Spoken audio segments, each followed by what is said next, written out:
This is brought to you by the initiative, an agreement for Amazon and the Interstate Consortium of Sustainable Development of Legal Amazon. We understand that the Amazon diversity contains unique and essential elements for the whole humanity to live better. Not only the fauna and flora are important for the health and the regulation of the climate in the world, but also its people, its culture, its arts, its soil, its waters, the cities and communities. We believe that maintaining the Amazon sustainable and living involves everything and everyone. We need to preserve the biodiversity, use science and technology, allied with sustainable development, always looking at better conditions of life to everyone who lives here. We not only to keep the forest standing, we want more standing forests, more biodiverse and sustainable, and less social and territorial inequalities. We understand that the Amazon bioeconomy and the economic and commercial activities from this diversity is a great ally to this sustainable development that we always look for. That's why I invite you to participate in the Innovation and Investment Forum of the Amazon Bioeconomy. We want to bring new voices to this debate, get to know different experiences and perspectives about this market, and find synergies and pathways for a more prosperous and resilient Amazon. These are conversations for everyone, for those who look for investments, for those who look for options to invest, for those who propose public policies, and everyone who wants to understand a little bit more about Amazon bioeconomy. So shall we?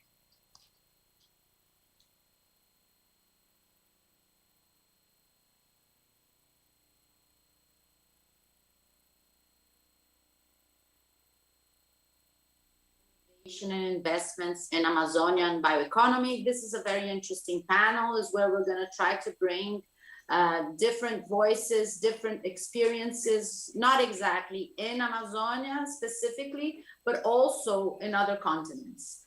For this panel, we have invited three specialists in themes related to bioeconomy and tropical rainforests. professor from the NYU University and also a Brazilian, Salo Coslovski. As our lead agribusiness specialist for the World Bank, we have Mr. Chris Brett. And as the country manager for World Resources Institute of the Republic of Congo, we have Teodyl Nkuintchua, sorry. So today we're gonna try to understand what were the challenges and how different countries or in different products, how did they deal with bioeconomy, cross investments, and how do we think about innovation in this area specific? To start this debate, I will ask Professor Salo to do his presentation, and then we'll have Mr. Brett and then Mr. Teodyl.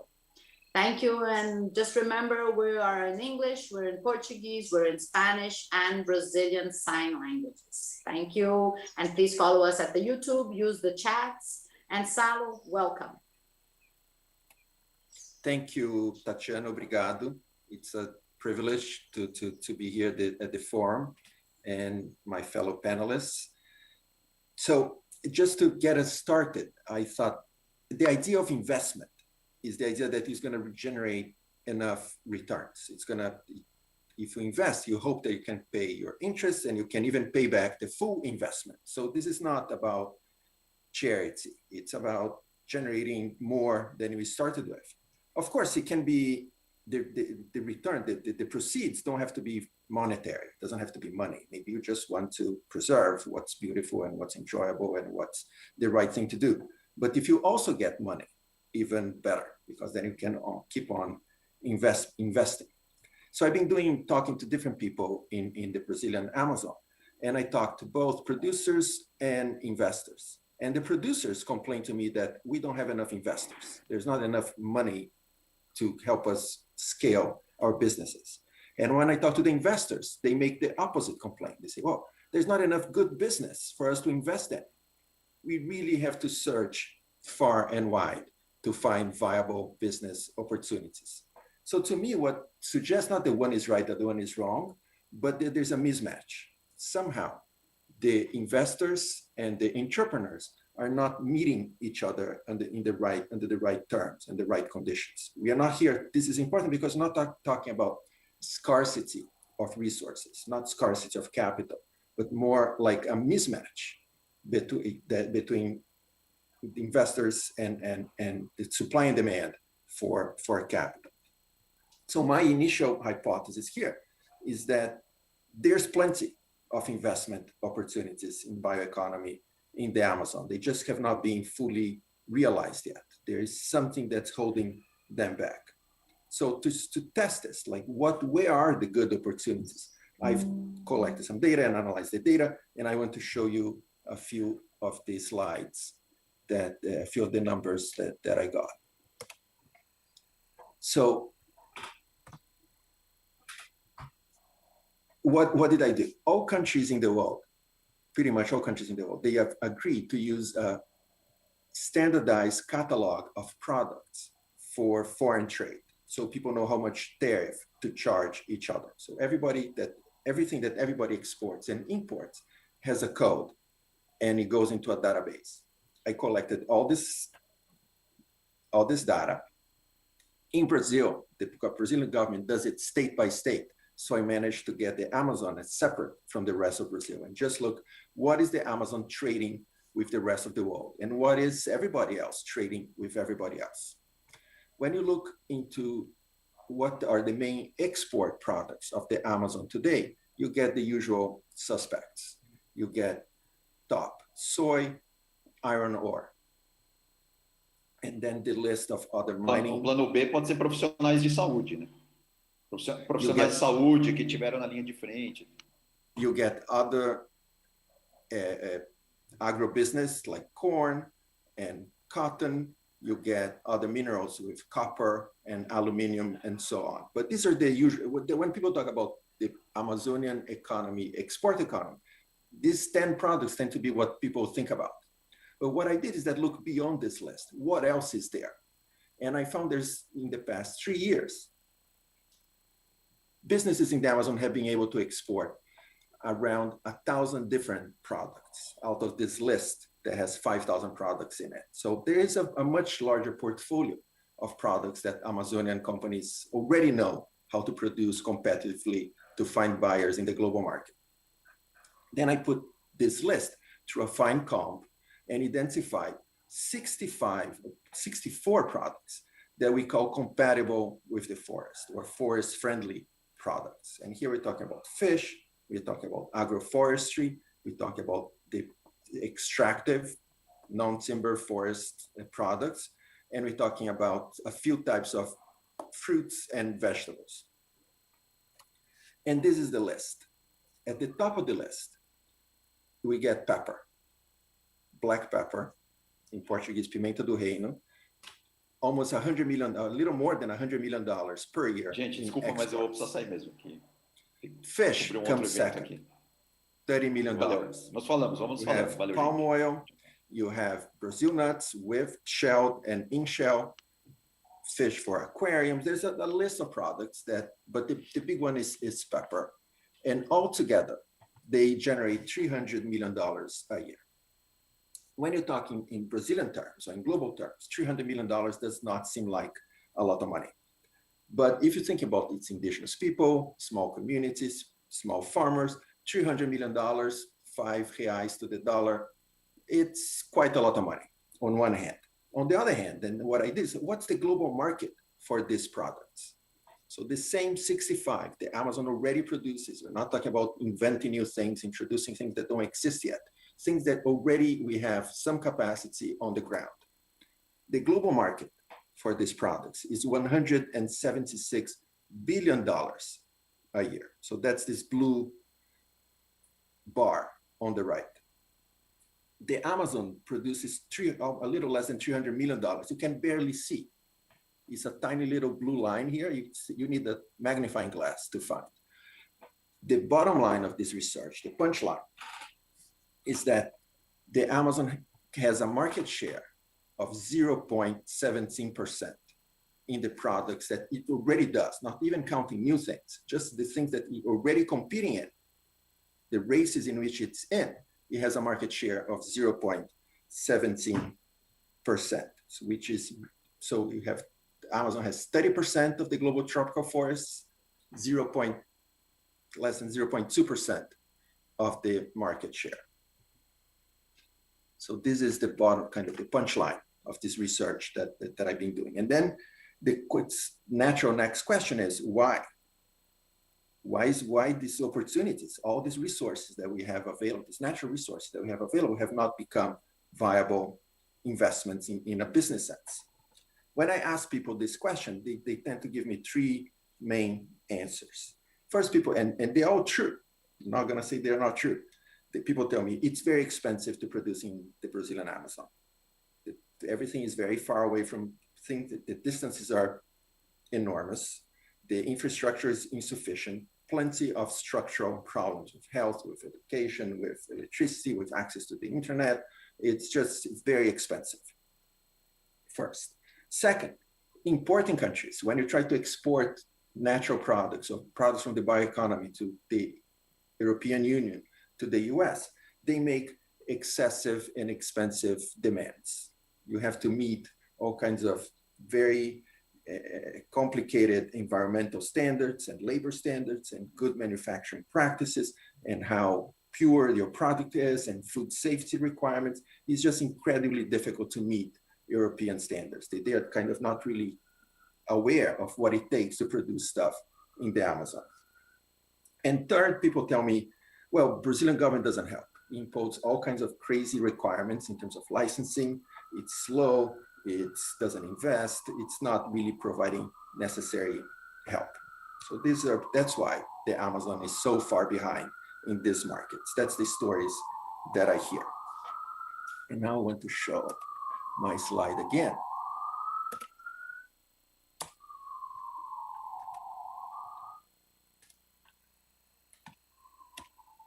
I want to show who is winning, if not Brazil. If it's not the Amazon, who are the countries that have very large market shares? Who is dominating these markets?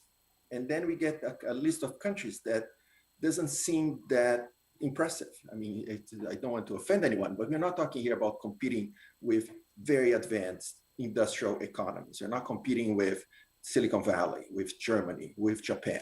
We are competing, and then market by market, it depends. We are competing with Bolivia, who dominates the global market for Brazil nuts.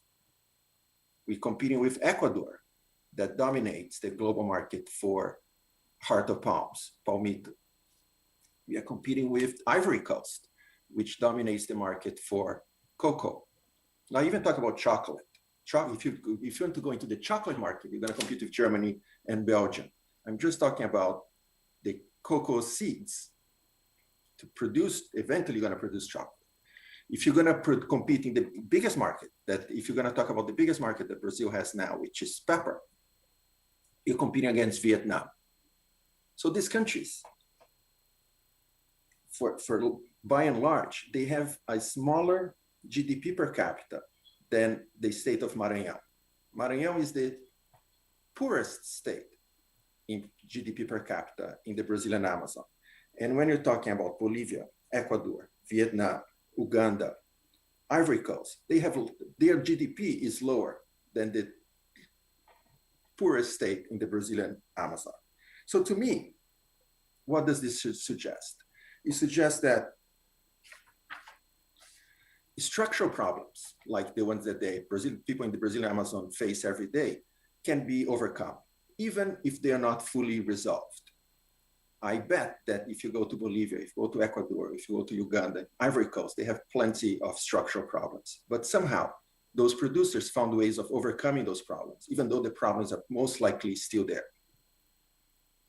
It also tells me that these producers in these countries can find ways to meet demanding requests or standards, high-level standards imposed by the US and Europe. You can produce at top-notch quality, even when you're coming from a country with low GDP per capita. And another thing that it tells me is that I bet that those governments are not very forthcoming with support. They are not very forthcoming with investment, but somehow the companies operating there found ways to get it. So to me, just seeing this chart in which you see who is dominating these markets and how Brazil is falling behind shows that a lot of what the explanations that we have for why producers in the Amazon are not doing so well, they don't really stand up. It just raises questions. Like, you know what, if Bolivia, Ecuador, Ivory Coast, Vietnam can do it, maybe the Amazon can do it too. But why or how? So what is it that they do that we should learn from? What kind of the lessons do these countries hold? This is still ongoing research. I don't have a full answers for everything, but I have two hunches or two hypotheses. First, a lot of these cases that I've studied some of them, I have friends who study others, we are conducting some additional studies in some of these places. What we learn is that they have this country, the producers in these countries manage to gain access to what I call shared resources. Shared resources are those resources that are not fully private because it benefits the whole sector, but they're not fully public because it benefits only the sector. Private companies are very keen on providing private resources. They acquire their building, they get title to their land, they buy their machines, and so forth.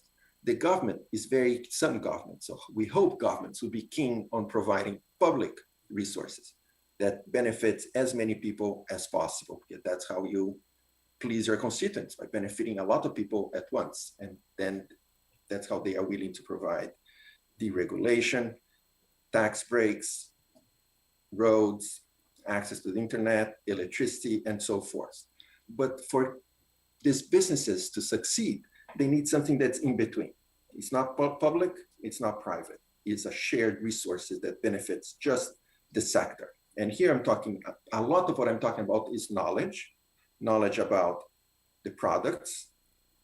How is the acai from Pará different from the acai from Amazonas, as Tatiana knows so well?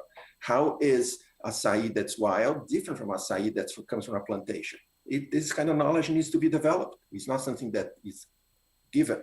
You have to go out and do the research and learn. What's the best way to process it? What's the best way of manage a processing operation? Who is willing to buy it? What are they willing to do with it? What kind of new markets can you identify? This is the kind of thing that companies are not willing to invest enough because they're going to benefit their competitors. But it's not something that's in the government. Very often it's not in the government's radar either. So it falls through this crack. So knowledge is one thing. Even having good suppliers, who's going to provide you packaging, labeling, consultants with expertise in the FTA regulatory authorities, consultants with expertise in the European Union import procedures. You need some people, the labs, to do the tests, to test if your product is safe to eat. The lawyers who know how to fill out the paperwork and so forth. Having these people in your neighborhood is also a shared resource.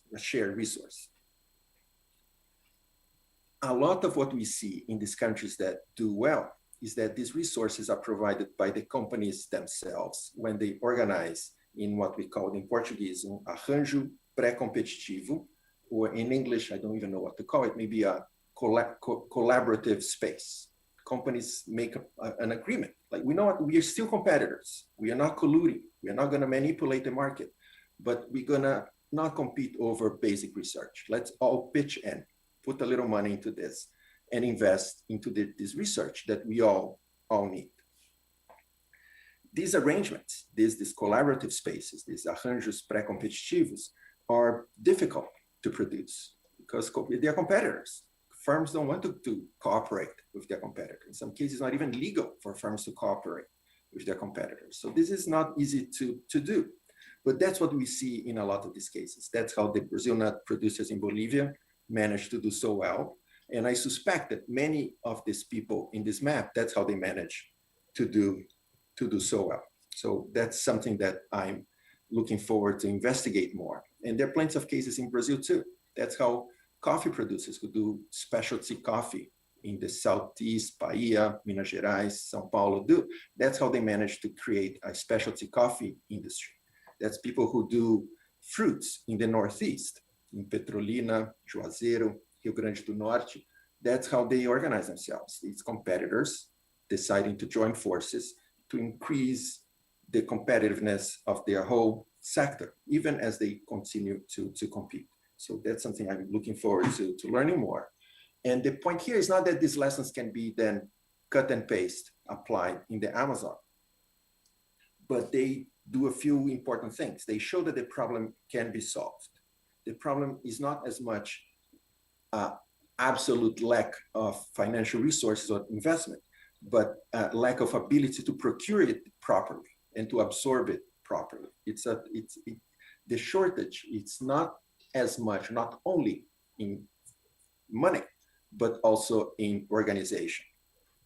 And I finish this with an idea that I draw from a well-known established researcher named Albert Hirschman, in which he says that the scarcity is not as much in the lack of resources, but in the process through which the resources are mobilized and combined.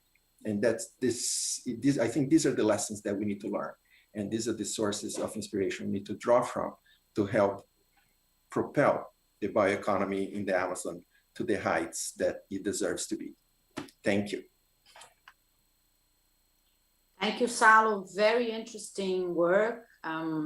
I really liked it because one of the great challenges we have in Amazonas state is how do we think arranjos pré-competitivos, or as you're saying, collaborative spaces.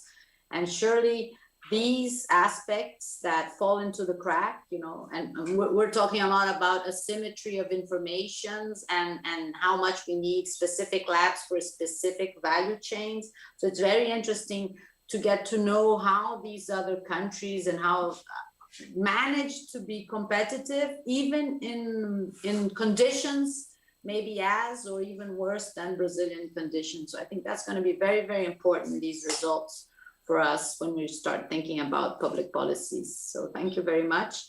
And I'll invite Chris Brett from the World Bank to talk to us a little bit.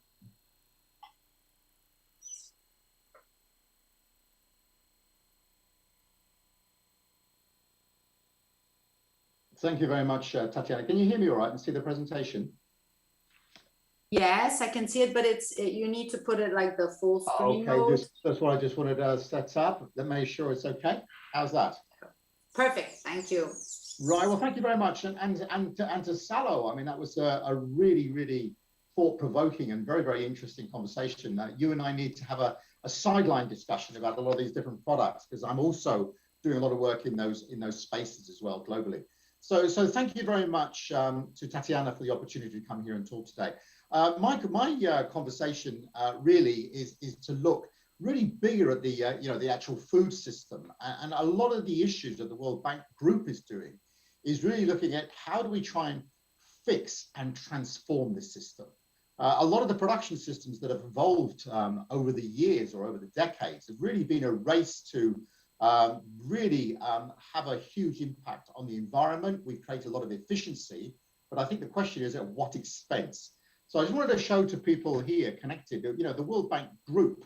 I'm actually sitting in the World Bank side, and I work with the governments.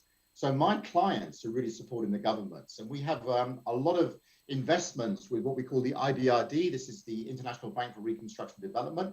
And we do a lot of work on IDA, International Development Assistance, countries which are lower income. Then we have the IFC, the International Finance Corporation, and NIGA, that does a lot of work on the private sector.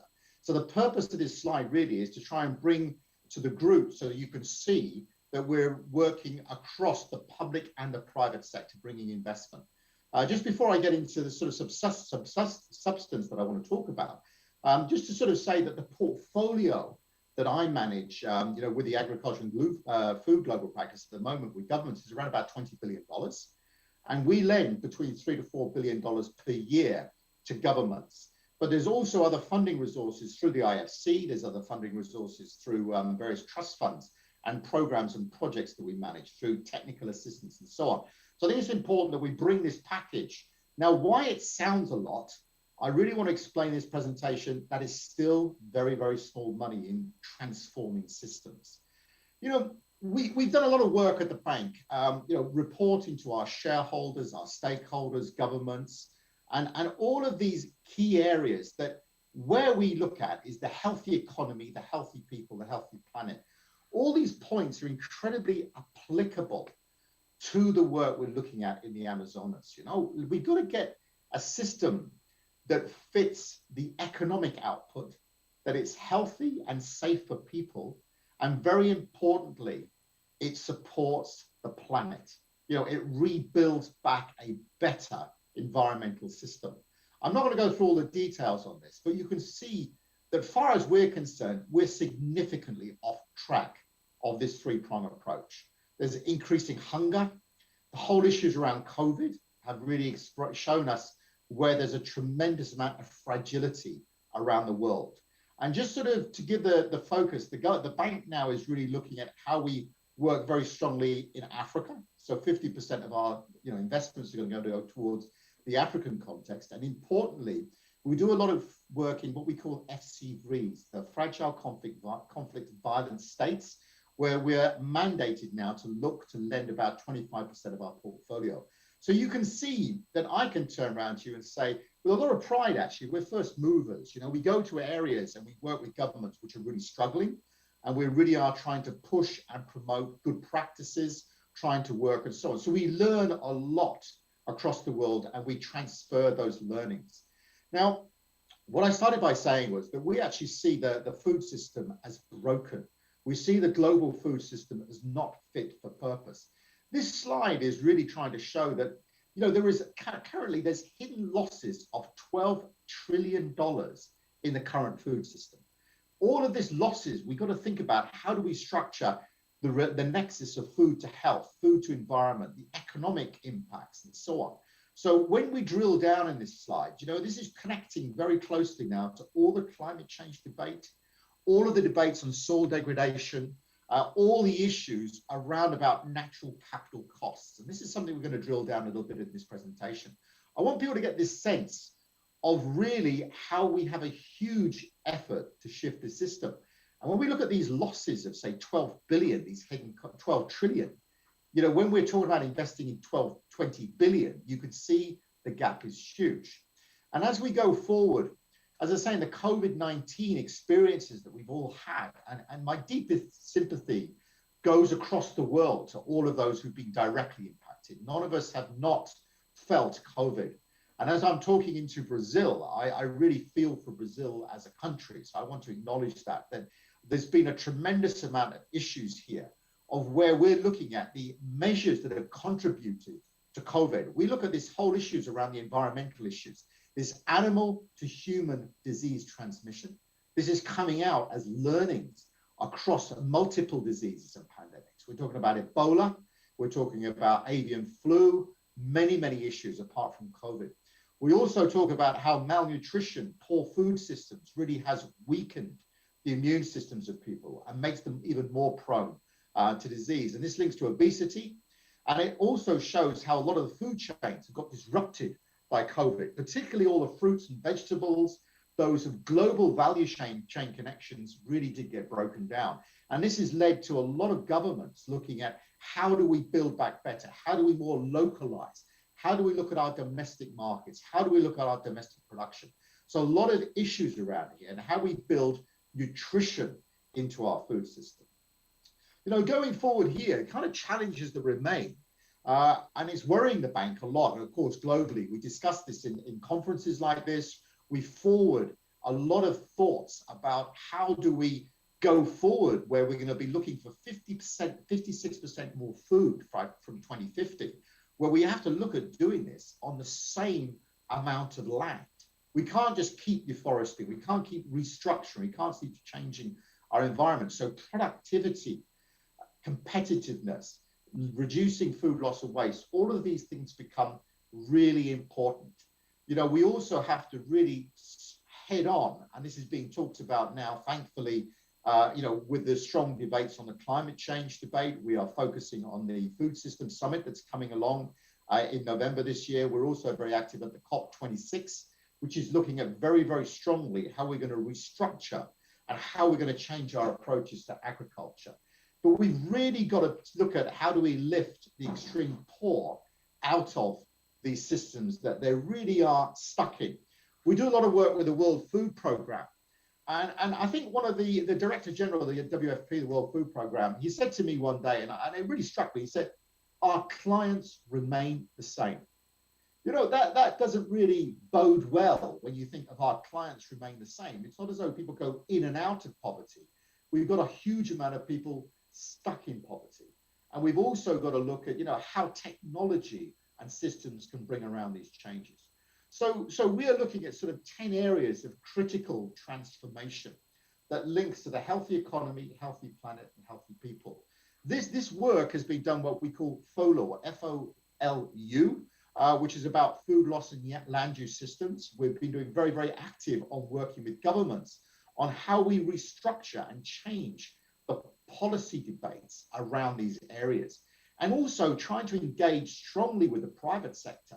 You know, the private sector's got to realize that these investments in these areas makes very, very strong business sense.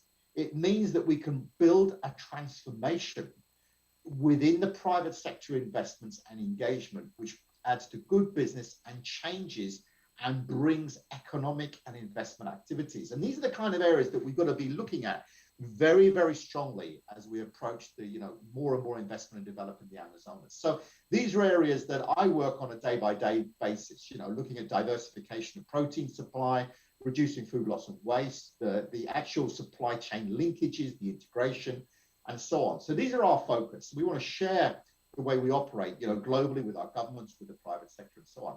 You know, when it comes to food loss and waste, one statistic that came out, I'm going to quote WRI, and I hope I don't offend our next colleague coming along in this presentation. But you know, WRI has actually reported that the whole production of China in terms of agricultural output is equal to the losses of food loss and waste globally. So that whole production.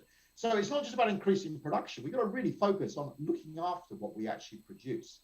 And this is what comes into the fact that, you know, we argue, and I'm using the word argue strongly with governments, that that agriculture food is a private sector activity. You know, it should be a private sector activity with private sector investment and run.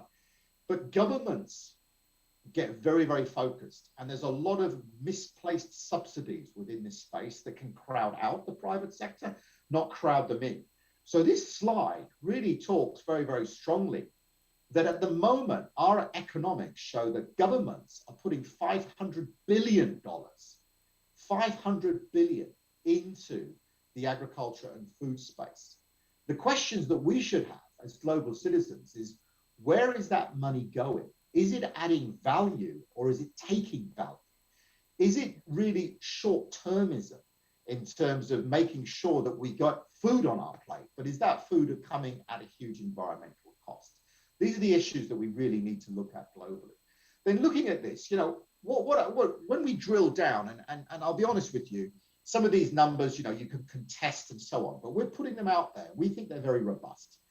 My biggest concern, and when I look at the Amazonas and I look at developments in Brazil and across the world, out of this huge amount of price support, which is coming from all governments, you know, the Brazilian government, American, European Union, and so on, too much goes into market price support. You know, you can turn around and say, well, maybe that reduces prices to the consumer, but is that a true way of spending money? We also look at all these input subsidies, but in the area of public goods, I think what worries us more than anything is only 1% is going into environmental investments. This is clearly insufficient when you look at the kind of planet that we are actually developing. WWF has reported that we're actually living off 1.5 planets every year in terms of we're mining local resources. We're not at anywhere near a steady state of using soils and water and so on. So what's really important here going forward, I want to just talk very, very briefly now, just 5 minutes more, on a very, very large scale program. And this one's called FOLUR with the R at the end. And this is about food and land use and restoration. This is funded by GEF, the Global Environment Facility. And the World Bank is a lead partner in the delivery of this impact program. And when we call it an impact program, is what we call a global platform, is where I work on 8 commodities, which I'll come into. But we also work with these partners of the Global Landscape Forum, IFC, UNDP, FAO. We've got the Food and Land Use Coalition, which also includes the World Business Council of Sustainable Development, the private sector. So there's lots of partners in here. So let me just very briefly talk about this structure, because this is a structure where we call GEF 7.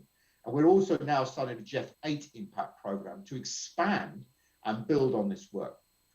So what FOLUR is looking at is promoting the integration of landscapes and efficient food value and supply chain systems at scale. We look at this area of the global platform, that's to say where I'm working at, but we're working on 27 countries and 8 commodity value chains.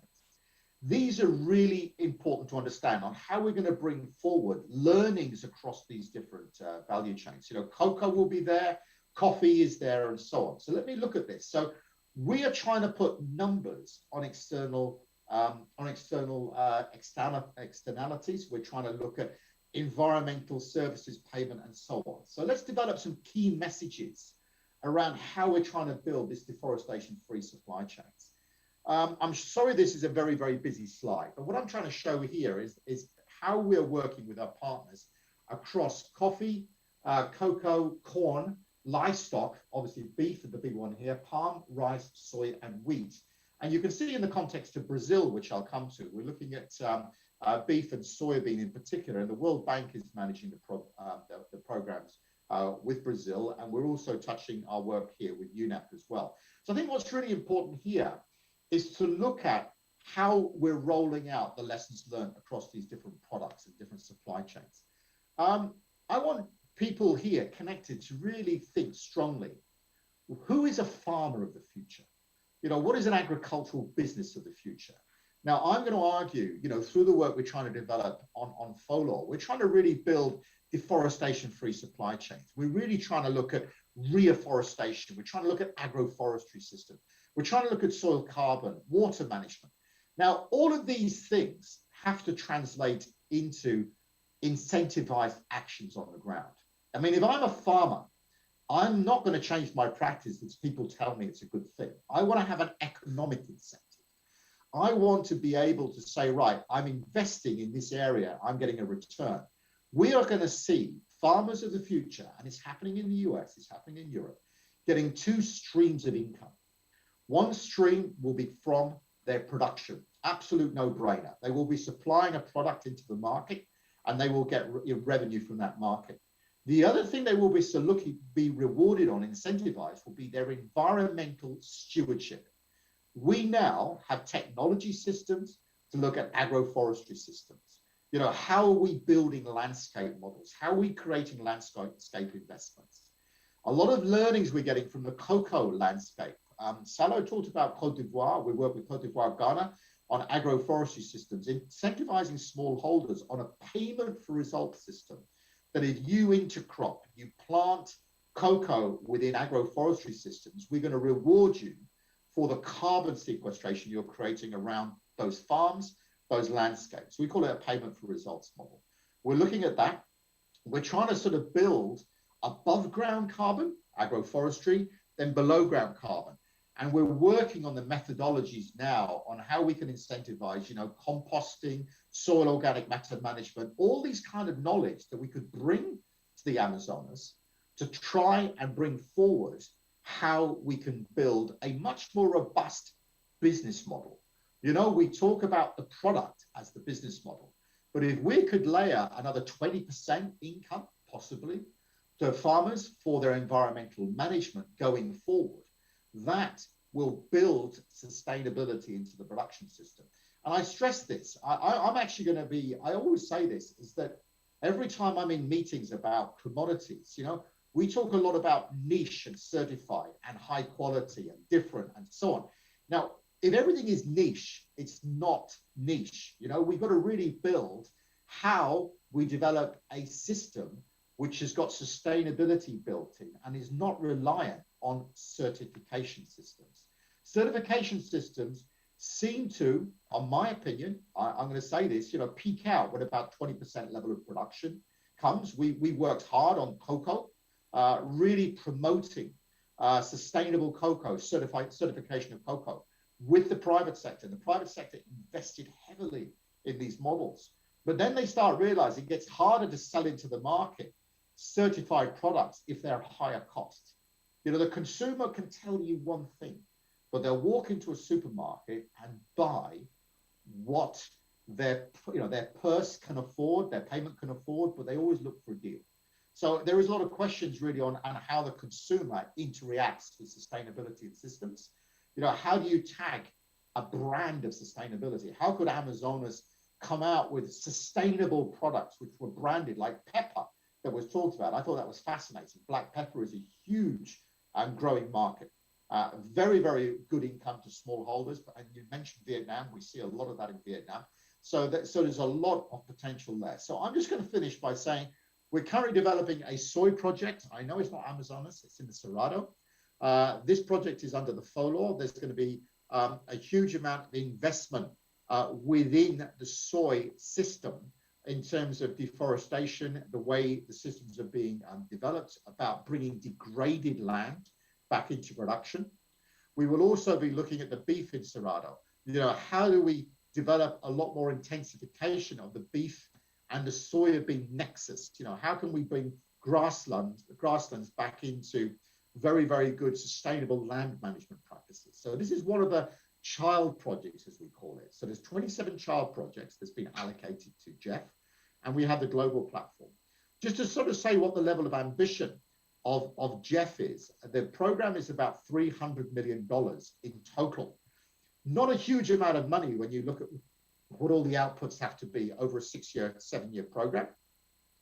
Obviously, we're looking at how we scale that, but importantly, how do we leverage? I think the whole areas that we need to talk about here is how do we leverage more finance into systems, how organizations like the World Bank de-risk investments. Agriculture, agribusiness, I have to say at the moment, has not been well favored by large commercial banks. Commercial banks are moving away from this sector. They regard the climate change risk there. They look at commodity volatility, which we've seen a lot of, as more and more risk. And they also worry about long-term investments in tree crops.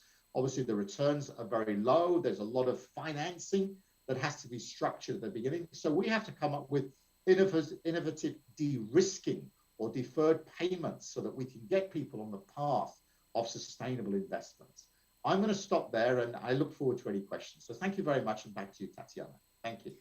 Thank you, Chris. I was very happy when you said you were going to look for Salo. I think that's already a very good result from our forum. Because what we need to do is sit down and talk a little bit more. And your presentation has at least two questions have been resonating in my mind. How do we lift extreme poor who work in the food system out of poverty? I think that is very important. And with that, how do we look after what we produce? Because the data you showed is like amazing, right? How much we just throw away food and don't take care of it. The FOLUR is very innovative. I think that's something we're going to have to look at and maybe think about how can we bring the FOLUR into Amazonas, into Amazonia. I think it's a very, very innovative proposal of a project with food systems and restoration and sustainability. So thank you very much. I will now invite Teodyl for our conversation. Those that are watching us in our 3 channels, please send us questions. We already have some, but we like lots of questions. So Teodyl, welcome. And we're anxious to learn more about Africa and WRI. Thank you so much, Tatiana. You hear me there? Let me start by saying that it's not easy to be the one talking after two such high-level people. I mean, I was very impressed by Salo and Chris' presentations. And when Chris started talking and I could hear some numbers, you know, one of the things that came to my mind was, I wish those numbers were investments in bioeconomy in Central Africa. The reason why I start with that is that there is, you know, there is this paradox that I was, on the one end, Central Africa is really one of those areas where governments have not been investing much in whatever you might call bioeconomy. I mean, the concept of bioeconomy I've not heard it across in Central Africa for sure. But when you consider the 3 models, the models framework that this forum came up with, I can say that governments in Central Africa do not invest much in bioeconomy, and this chart is really a very tentative one. It's very rough. Don't pay attention to any numbers here. But what you can see is that overall, most investments in this sector, in any let me say activity that has to do with biodiversity and economy, most investment come from official development assistance, and a very small portion come from governments, and of course you have other sources. So that's the first end of the paradox. The other end is that at the same time, when you compare the investments in biodiversity conservation, biodiversity, what you might call even bioeconomy, when you compare across the 3 basins, that is Congo Basin, which I speak from, and which you look at Amazon Basin, and then Asia or Mekong Basin. So you can see Congo Basin is the one on the far right on the 2 charts there. So you can see that there's the portion that goes to Congo Basin is the tiniest one. You know, it's like the smallest one compared to just the Amazon. The Amazon Basin, the comparison is maybe half to the triple. So on the one side, you have governments that are not able, that are not necessarily capable of investing to develop, to get through to what you might call an economic transition, and who are highly reliant on international investments. And on the other side, international investment flow, international financing flows are very small to the Congo Basin. So there is obviously a big gap in terms of the type of investments that come to the region. So moving forward, I have 3 small questions, 3 very direct ones. One is, why would it matter to invest in bioeconomy in the Congo Basin? Maybe I'm not sure, I guess some of your audience are very familiar with the Congo Basin, but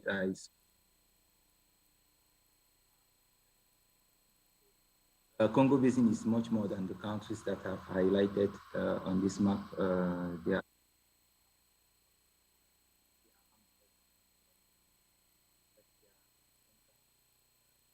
countries are the 6 that are highlighted there. So that those are Cameroon, Central African Republic, Gabon, where I am now, Congo, where I'm supposed to be working, and then DRC, and we also have Equatorial Guinea. So it's 1/3 of the Amazon, but at the same time, it's probably almost as vital as Amazon when you look at it for, at the global level. It's just been discovered that we might shortly be the first global leader. So be careful, Amazon. And the second thing is that those ecosystems are obviously highly important for the people and for the economies. Countries in the region depend at up to 70%, 80% on forest, not just forest, but natural resources that intersect with forest. And yet, there are 2 major issues. We are all aware of the fact that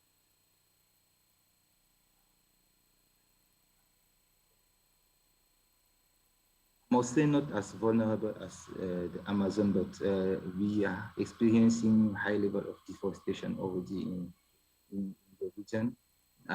So that's the first part. The vulnerability is growing, and we suspect we might have more. So there's a need to get there and look at it. The second level of that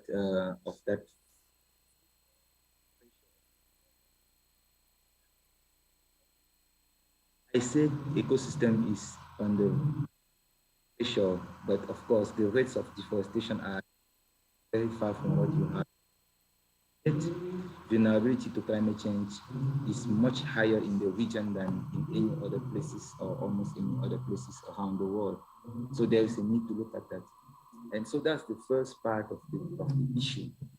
That is that looking at the SDGs, even prior to the pandemic, Congo Basin is, Central African countries, those that have selected for this small presentation, have not been performing so well. You can see the reds there indicate major.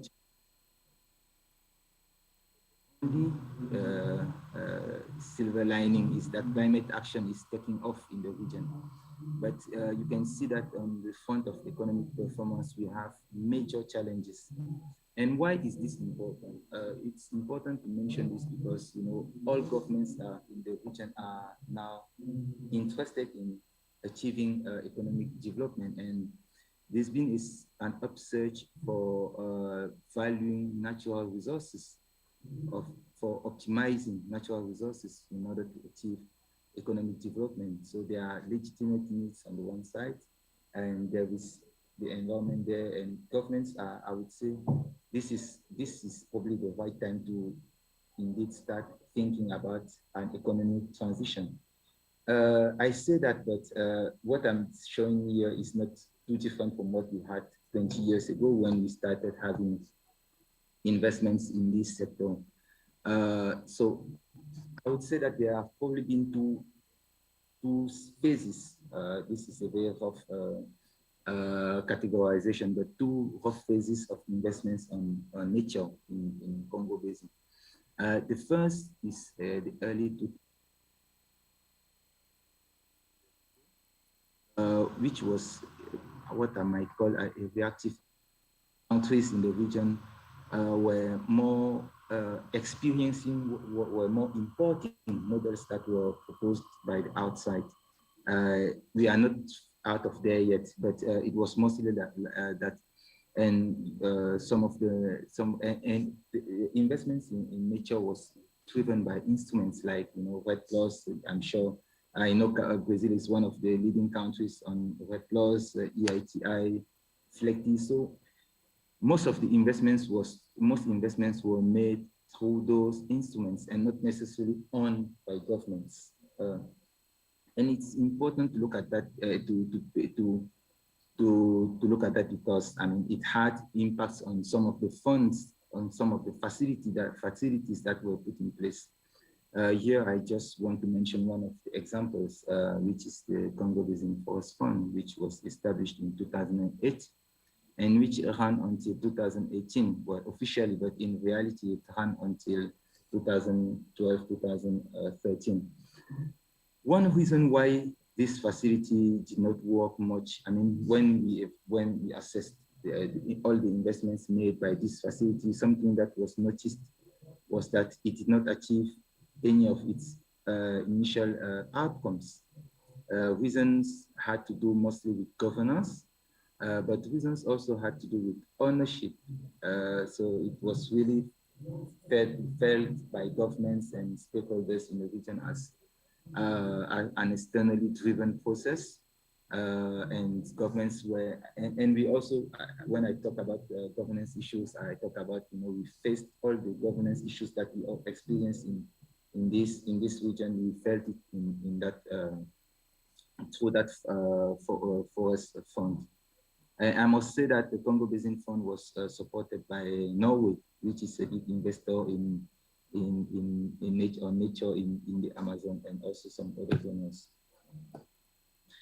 And there is a new, it's early to call it a new wave, but let me put it that new trend that years ago,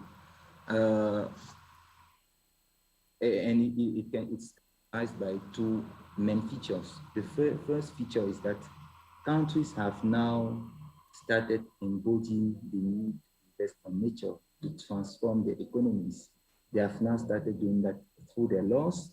Some of the laws, like the Congo, the first law of the Republic of Congo, is very clear on the need to start investing and to start valuing biodiversity and making sure that that valuing does not affect biodiversity. So some of those instruments like law, and you have the same in Cameroon, where the new strategy for development is indeed really takes into account the need to build on on a balance between biodiversity and economic ambitions. So that's the first feature of the new trend. And the second feature is that the Congo Basin, the Congo Basin Forest Fund that I mentioned earlier has just been replaced by two funds. Well, there's more than two funds, but there are two important facilities. One is the CAFI, the Central Africa Forest Initiative, which is again a consortium of donors that have decided to invest on nature. And interestingly, I mean, the approach for CAFI is totally different from the approach for the CBFF, the Congo Basin Forest Fund, in that here all priorities are discussed. We are not yet at the stage of full ownership, but all priorities are discussed. And processes to engage in CAFI are much more, let me say, much more participative, much more inclusive. That's the first aspect. That's one aspect in terms of funding. And there is this new fund that has just been created by 16 countries. So that's beyond Central Africa, that's beyond the Congo Basin. And the idea of that fund is really to take full ownership, which, as I've been saying from the beginning, has been one of the challenges.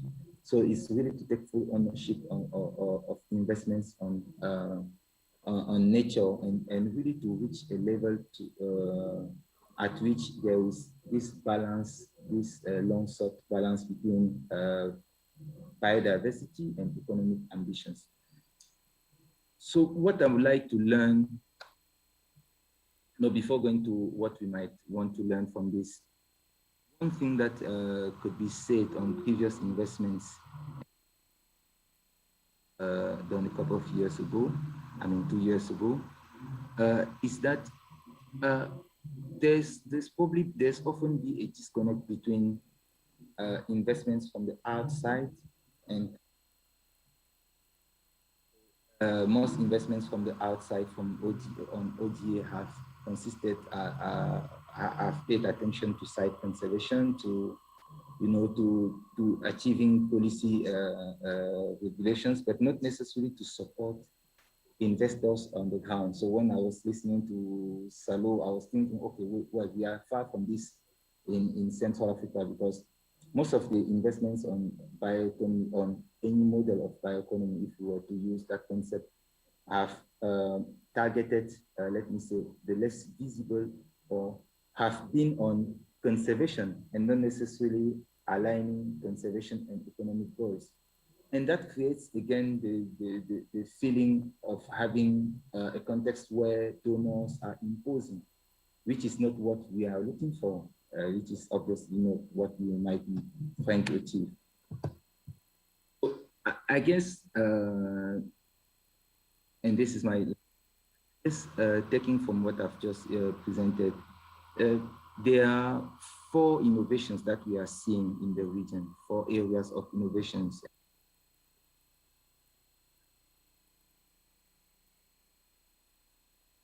First is that unless we have political ownership, it's difficult, if not impossible, to get to a balance between, you know, economic and biodiversity ambitions, biodiversity preservation and economic development, of course.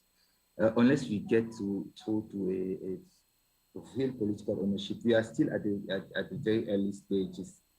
Some of the Blue Fund that I mentioned earlier does not have any money for now. So of course, there is, let me say, an official buy-in, but in reality, governments have not yet been able to invest in those facilities, and that obviously makes it hard for government to feel like they are the one driving the processes that are going on in their countries. The other key issue that we've been seeing is that is the problem of silos, and which is now being broken down. Silos by the fact that, you know, I said earlier that most of the funding have been coming through some instruments, and some of those instruments are led by specific state agencies. Unfortunately, the situation has often been that the state agency in charge of the process is the one leading for all of it, at the expense or while excluding other stakeholders, including excluding other government bodies. So we feel like there is a need to start really to rearrange the basis and have processes that support integration across sectors.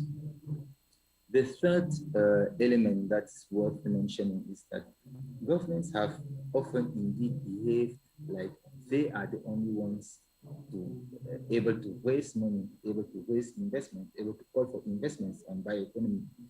And what we've been seeing is that the reality is a bit different, in the fact that we've seen communities raising investments, raising money to invest to have, you know, fully owned investments on their land.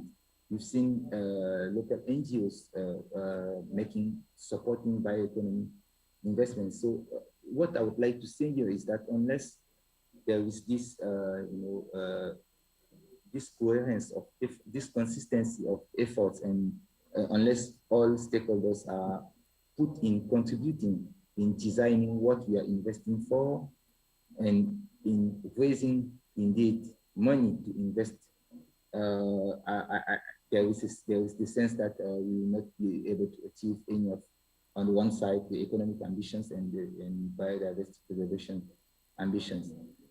And of course, the last one, we can elaborate on it an entire day, is overarching issues. Governance is one of the key issues in the region, in the sense that some of the I mean, it's good to have new concepts. We've had Red Plus, we've had Flexi, we are now talking about AFR 100, we're talking about PITI, but sometimes some of those issues which have been channels through which money was invested on nature have been suffering from governance issues, simply because, you know, there was lack of transparency, even including on the way money was managed, including in the way people were associated.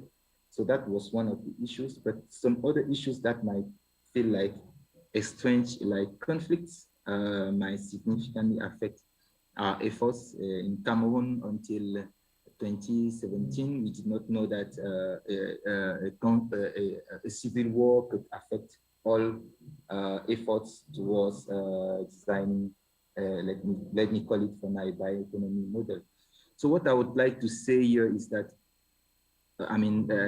my last word is that there's not been indeed a concept like bioeconomy in the region, but what we've seen through over the past 20 years are teaching us on the fact that A, there is a need for an economic transition, and B, that if we were to achieve that economic transition, we would need to, to consider at least some of these principles and make sure that we are the ones sitting at the on the driving seat and not having external stakeholders doing this. That's all for me, Tatiana. Thank you so much. Thank you so much, Teodyl. It was a lesson in bioeconomy in Africa. I think that's something we in Brazil and the Amazon have much to learn, and we do have much to talk. Many points that you commented and made some considerations do appear very much with what we have here, like this connection of efforts, not continuity of efforts, and how do you think about economic transition with conservation of the forest, and then we're not doing the economic transition and we're not conserving the forest. So this is a big challenge for all areas of tropical rainforests in the world, right? So it's maybe it's something we should start talking more between ourselves and seeing how we can learn from our experiences. So thank you very much. We already have a set of questions from the chat, but before I go to them, I will ask Clara Daher, which is our artist that's doing the systematization, the graphic systematization, to show us what she's doing. So that's really nice. It's in Portuguese, so maybe we'll be able to translate it into English further. This is gonna be, we're gonna publish it at the page 22, página 22. For all panels, we're doing a short, brief, compact synthesis of what's being discussed, and we're trying to build these illustrations that will help us think more together. Thank you, Clara. So we can go now to our questions. So we have to start, let me just get the questions here. We have a set of questions to start with for Salo. Are you ready? Sure. Okay. I'm gonna ask you the 3 questions for you that's specific for you and your project. One is, were the compatible products extracted from the main products? And how was this analysis done? 2, how do you justify or understand the absence of acai in your list of the exports, considering that it exceeds more than 20,000 tons? And 3, are the companies that dominate these markets analyzed by Salo, are they national companies of these countries or are they foreign companies? That's Salo's question. And we do have now a question for Chris, which is here. How does the World Bank intend to make their financial resources reach local entrepreneurs? 2, are you going to work together with commercial banks for de-risking investments?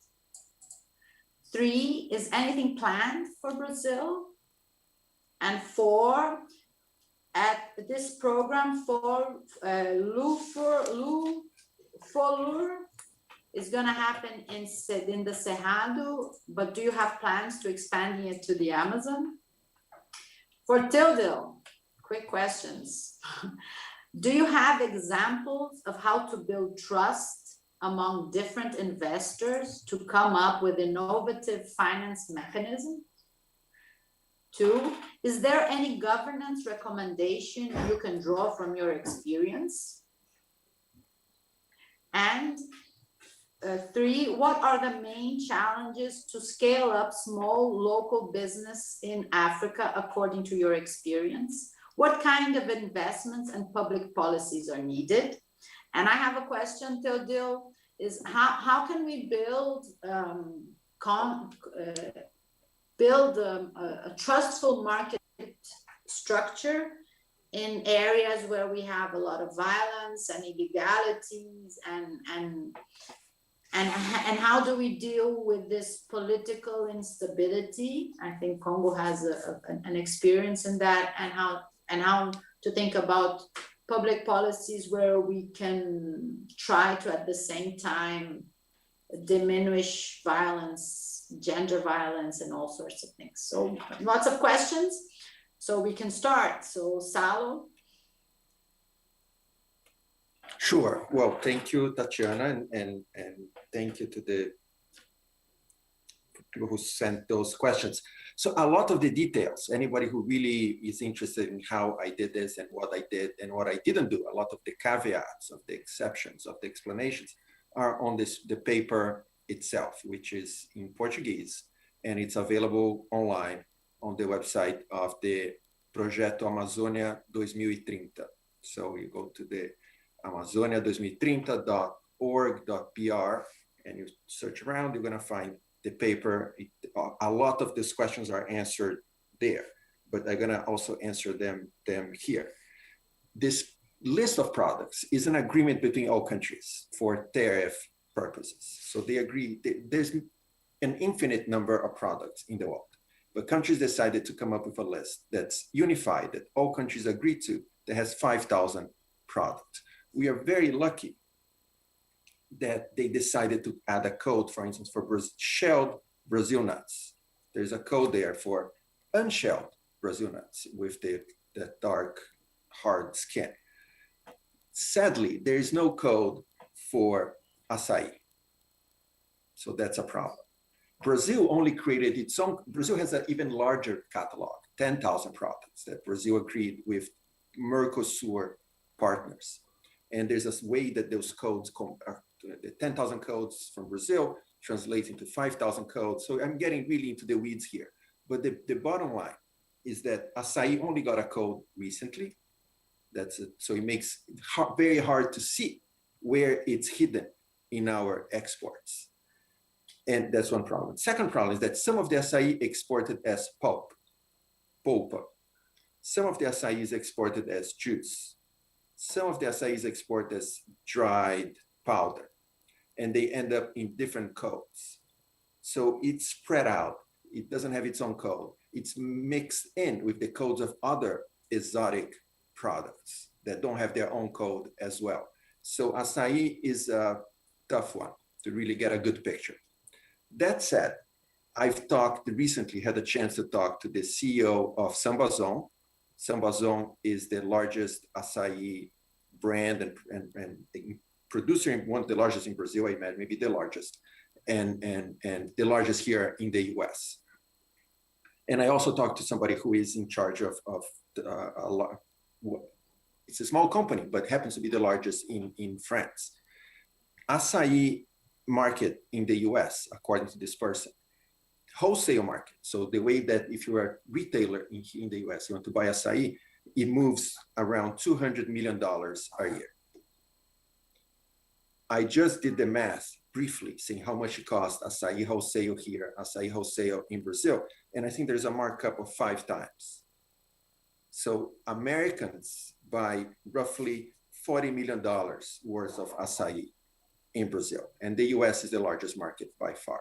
So that's if I had to guess, based on what the CEO of Sambazon, I talked to the person who was in charge of procurement at Frutti, who is a very large Brazilian acai company. Nobody knows how big the market is. Everybody who comes up with a precise number, they are just making it up, because if those people don't know, it's because the number is not known.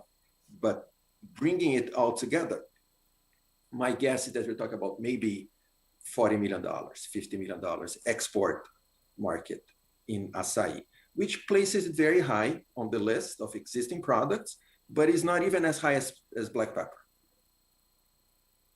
So it's very important. It's a product that has really catch on, and it's something that everybody loves to talk about, including me, and loves to eat, including me. And it's something that it still requires a lot of investment. It has grown so far, but it still has a long way to go. There's a lot that's not known about acai to make it thrive in the international market. And one example that I can give is that the companies that exported in Europe, they were upset that the European consumer wants, when they ask for the same product, they expect the exact same experience, same color, same taste, same consistency. Each time the shipment was arriving in Europe, it was a different color, different taste, different consistency. That's not good. That pisses off the restaurants, the retailers, the consumers. How do we ensure consistency? And like, well, maybe we can use a color meter, a colorimeter, to check on it. Nobody had ever done that, according to this person. So they had to develop this technology. So there's a lot of this. So acai is being a success, despite the lack of knowledge, despite the lack of well understood technology and procedures for making it. So that's a little bit of what I have to say about acai. On the compatible products, so acai is the one that kind of misses this list of products. Of these 5,000 products, the Amazon exports roughly 1,000 over the past 3 years. I just went case by case, read each one of them. Some are very obvious, some are kind of confusing, it's unclear what's going on. There is all kinds of legal fights over the definition of these products, because if you're an exporter and your product could fall into two codes, you want to classify it into the one that pays the lowest tariff.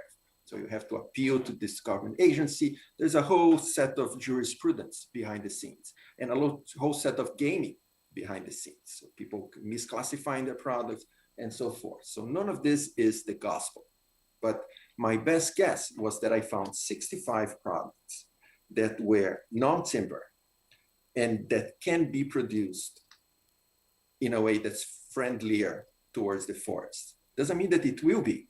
Anything you can do for profit, you can destroy the environment. I mean, you can overfish, you can use pesticides, you can deforest to plant the pepper and the acai and whatnot. So it's not inevitable it's going to be friendly. But those 65 products, fairly low primary, not highly processed, simple things that I think I'm pretty comfortable that can be done in a forest-friendly way are the ones that I highlight in this study. And these products might seem kind of, who cares kind of thing. People would turn their eyes and roll their eyes, like pepper, who cares? The global market for black pepper is $1.5 billion. The global market for voluntary forest carbon credits is $150 million. So the global market for voluntary carbon credits has to grow 10 times to be the size of the market for black pepper. And I'm just talking for black pepper, the peppercorn. If you grind it, then you add another $500 million to the market. The numbers associated with these products are astronomical. Global market for cocoa, almost $10 billion. Global market for mangoes, fruits that are all over agroforest systems in the Amazon, another $2 to $3 billion. Pineapples, another $2 billion. So the numbers are really astronomical. So just by choosing 65, we already talking about enormous opportunities. And who is in charge? Is it domestic companies or foreign companies? I don't really know. It varies by case. Different countries have different things.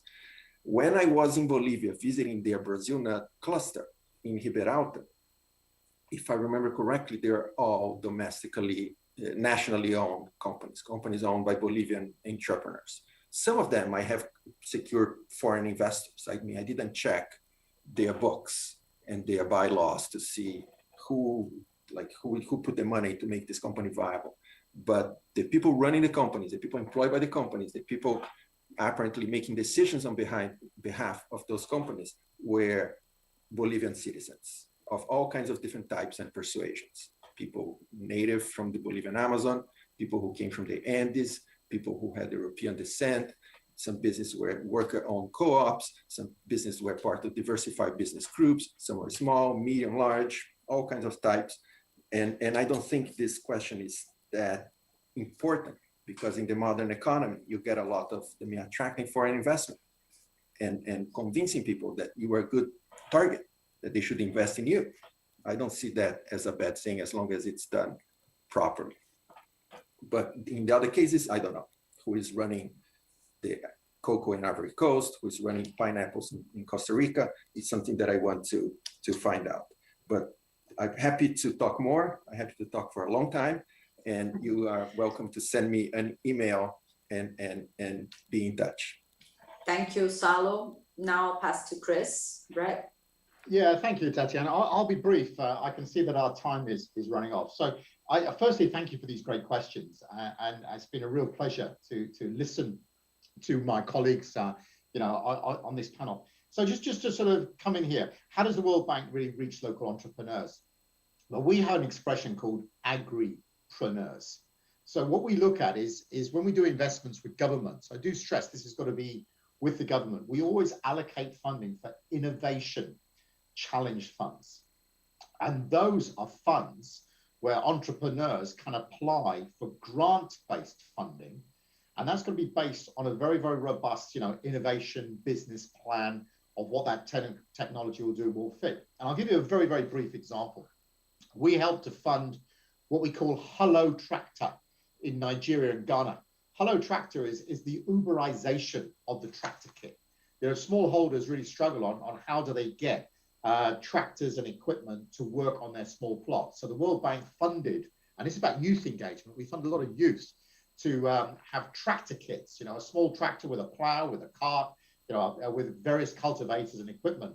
And farmers have an app so that if they can walk their farm and then push through the app to the local tractor kit operators, and they will bid to come and work on that farmer's land. So we funded the tractor kits, we funded that technology, and now that has become a business enterprise. So the World Bank does reach entrepreneurs through challenge funds, but they've got to be structured as part of our work with government. So that's one caveat. I think working with local banks to be risking it is a really, really important question. And I'd like you to really sort of catch as an audience here. This is a lot of work we do with the IFC, the International Finance Corporation. We do this with the Finance Innovation Group. Within the IFC, as well as the World Bank does credit lines with governments. And what we do is we can sort of, quite frankly, strengthen the back end of the local banks. We can help them on their environment, their social, their governance procedures, and explain to them how to really look and work at business plan developments with smallholders, with SMEs, with the informal structure, bring them into formal systems. So we can start looking at loans of sort of $250,000, $500,000. In a lot of places, the biggest challenge that local banks have is having a viable, investable pipeline. So if the World Bank helps to structure SMEs into businesses, develop business plans, and brings them to the local bank, where we've helped with a credit line for agriculture, agribusiness, and particularly now, the investments in services, off-farm investments, logistics, transport systems, cold storage, all these kind of areas are becoming very important. So we do work with local banks in that context, and it's underwritten by the World Bank and the national government. The other thing is on the FOLUR program, we're under what we call the GEF7, the Global Environment Facility, which is a very large funding facility based out of Washington. They are currently looking at developing what they call a GEF8 impact program. So we're on GEF7. GEF8 will be expanding and looking to invest in new regions, build on the commodities we're working on, and maybe bring some more commodities in, like rubber, for example. We work on palm, but we haven't been working on rubber.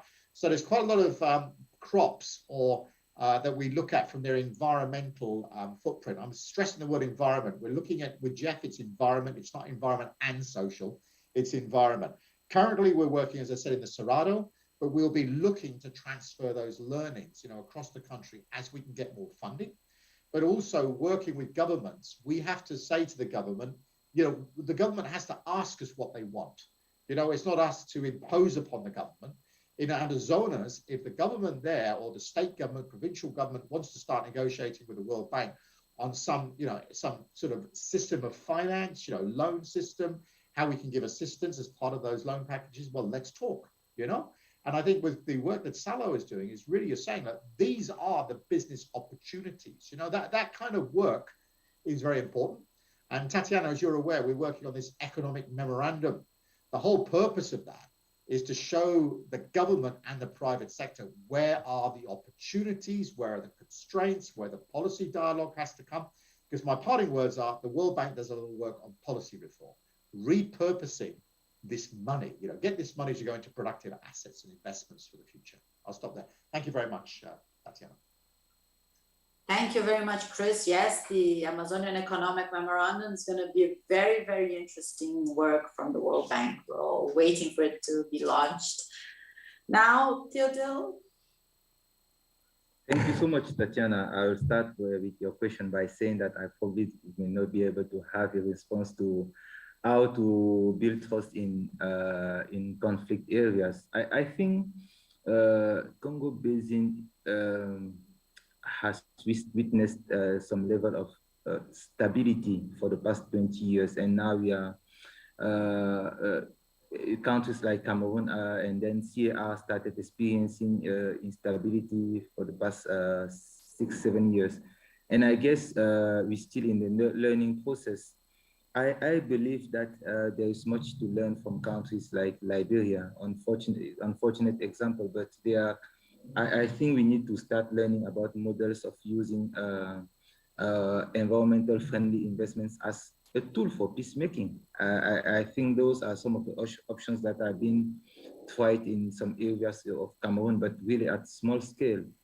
And that really brings me to the question on how to invest on locals for local stakeholders. I guess there are two ways of seeing that question. One is that there's been some investments in the past, a lot of investments, but really through projects, you know, short-term investments. And the main challenge is how do we scale that up and really have lessons that could influence, that could shape the national context.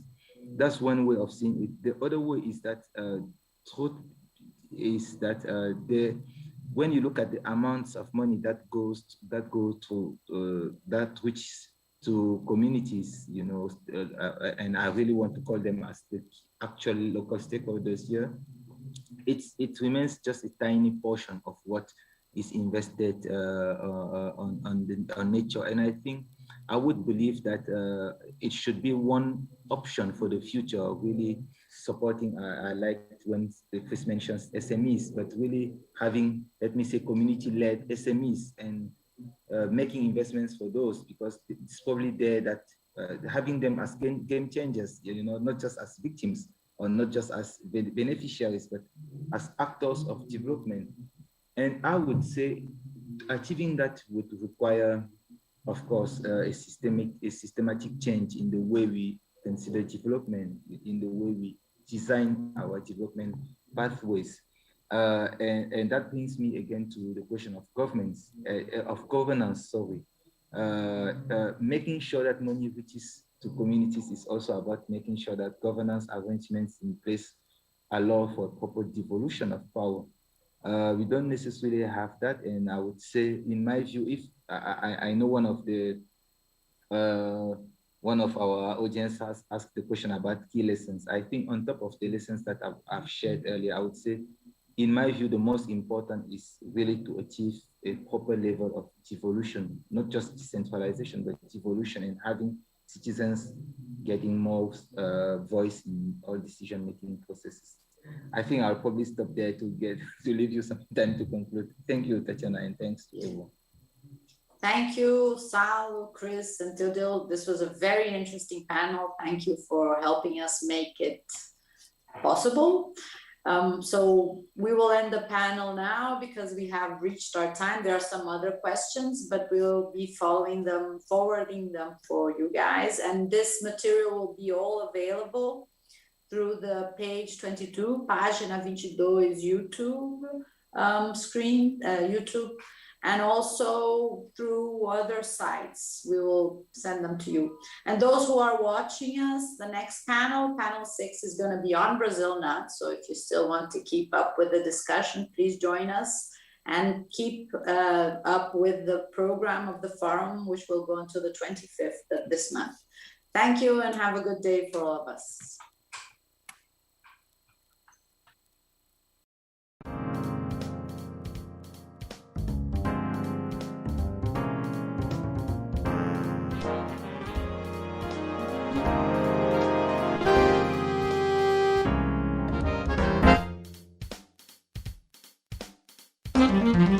Thank you.